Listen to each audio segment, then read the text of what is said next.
2ヶ月間職場にご迷惑をかけたことがあるので、これがないと多分できないんだろうなと思ってます。そして将来介護現場で活躍するかもしれない技術も。最新の介護や福祉用品は一堂に会する展示会です。そこで展示されていたのは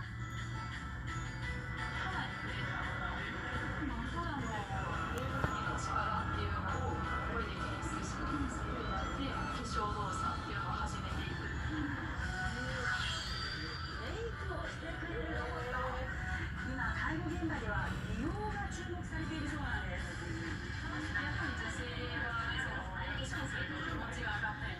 もうヘルニアになって、2ヶ月間職場にご迷惑をかけたことがあるので、これがないと多分できないんだろうなと思ってます。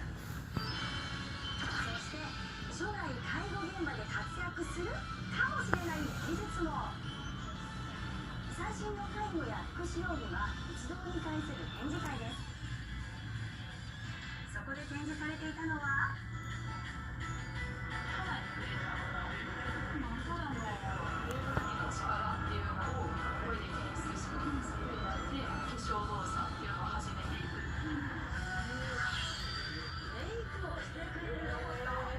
今介護現場では美容が注目されているそうなんです。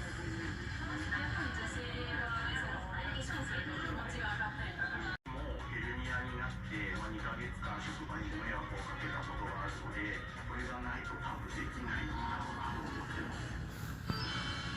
そして将来介護現場で活躍するかもしれない技術も。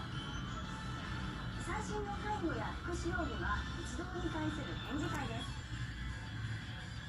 そこで展示されていたのは